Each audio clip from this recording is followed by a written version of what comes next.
I'm Matthew Frampton. I'm a Sage Intacct implementation consultant with Vision 33, and today we will be discussing a multi-entity environment within Sage Intacct.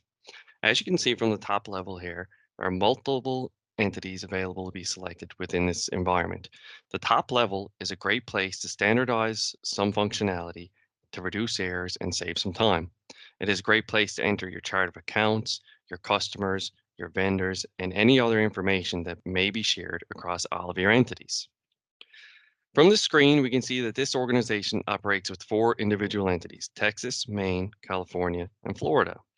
Each entity has a date that its books open from and its own federal ID.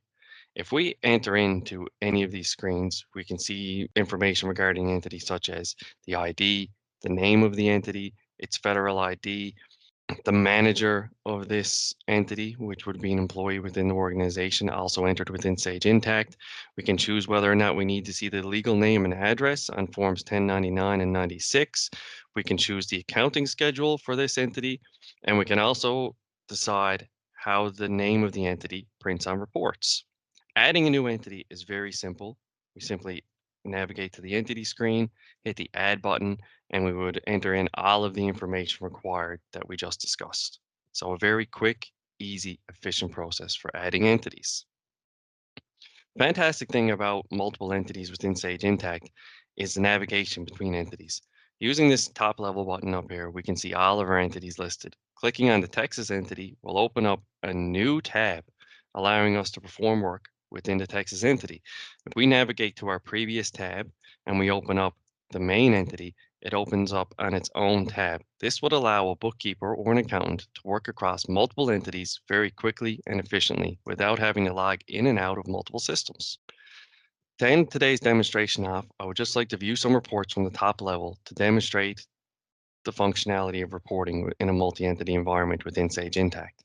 If we navigate to a balance sheet, we can very easily see all of the information for every entity within the organization. We'll run our balance sheet for August 30th of 2021, and we can see all of our current assets, our fixed assets, our liabilities and equity, and a nice balancing number down at the bottom.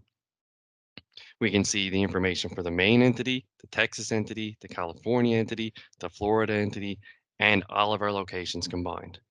If we just go back and do the same thing for an income statement, and we will run it to the end of the year for 2021, we will see a nice concise income statement for every single entity: Texas, Maine, California, Florida, and all of the locations, very neatly displaying the sales, the discounts, and all of the expenses and our net income at the bottom.